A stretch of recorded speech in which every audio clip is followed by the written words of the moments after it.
আপনারা যারা রাতের আধারে ভরাট করা হচ্ছিল একটি শতবর্ষী পুকুর। এলাকার মানুষের কাছ থেকে অভিযোগ পেয়ে ঘটনাস্থলে অভিযান চালায় উপজেলা প্রশাসন। পরে পুকুর ভরাটে ব্যবহৃত বালু জব্দ করে প্রকাশ্যে নিলামে বিক্রির ঘোষণা দেন উপজেলা নির্বাহী কর্মকর্তা। তার মধ্যে রাস্তার এদিক থেকে 10 ফুট। ঘটনাটি ঘটে কুমিল্লার লাকসাম পৌর শহরের পশ্চিমগাঁও জোরপুকুর এলাকায়। স্থানীয়দের অভিযোগ, লাকসাম শ্রীয়াং সড়কের পাশে থাকা পুরনো এই পুকুরটি একটি প্রভাবশালী চক্র গভীর রাতে বালু ফেলে ভরাট করছিল। পর্যন্ত জায়গা রাস্তা পার। রূপায়ণ lake castle, welcome to the land of piece. খবর পেয়ে গত 10 মে রোববার রাতে সেখানে অভিযান চালান লাকসাম উপজেলা নির্বাহী কর্মকর্তা ও নির্বাহী ম্যাজিস্ট্রেট নার্গিস সুলতানা।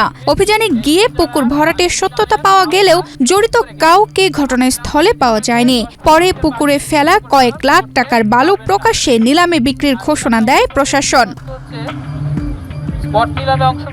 এ বিষয়ে উপজেলা নির্বাহী কর্মকর্তা বলেন, পরিবেশ রক্ষায় পুকুর, খাল ও জলাশয় ভরাটের বিরুদ্ধে প্রশাসন কঠোর অবস্থানে রয়েছে।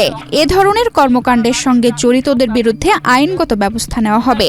জোরপুকুরের মাটি ভরাট সংক্রান্ত আমরা নিউজ পাওয়ার সাথে সাথেই আমরা গতকাল রাতে আমি অ্যাসিল্যান্ড সহ ওখানে অভিযান পরিচালনা করি এবং তাৎক্ষণিক ঘটনাস্থলে কাউকে পাওয়া না যাওয়ায় নিলামের সিদ্ধান্ত নিয়ে আমরা বালুগুলো আজকে সকালে আমরা একটা নিলাম কমিটি করে দিয়েছি। নিলাম কমিটি সহ স্থানীয় লোকজনের সামনে নিলাম কমিটি বালুগুলো নিলাম করার প্রক্রিয়া গ্রহণ করে এবং ইতিমধ্যেই নিলাম প্রক্রিয়ার কার্যক্রম সম্পন্ন হয়েছে। লাকসামে আমরা আশা করব এটা মানুষের জন্য একটা উদাহরণ এবং কেউ এর পরবর্তীতে আর কোনো পুকুর ভরাট করবে না এবং যদি পুকুর ভরাট করে আমাদের মাননীয় সংসদ সদস্য মহোদয় নির্দেশনা দিয়েছেন, যদি কোনো পুকুর ভরাট হয় তাৎক্ষণিকভাবে আমরা আইনগত ব্যবস্থা নেওয়ার জন্য স্যার নির্দেশনা দিয়েছেন এবং স্যারের নির্দেশনা অনুযায়ী এবং সরকারের যে আইন এবং বিধিবিধান আছে বিধিবিধান অনুযায়ী আমরা ব্যবস্থা গ্রহণ করব। স্থানীয়রা জানান, পুরনো এই পুকুরটি এলাকার ঐতিহ্যের অংশ, পাশাপাশি জলাবদ্ধতা নিরসন ও পরিবেশের ভারসাম্য রক্ষায় গুরুত্বপূর্ণ ভূমিকা পালন করে আসছে।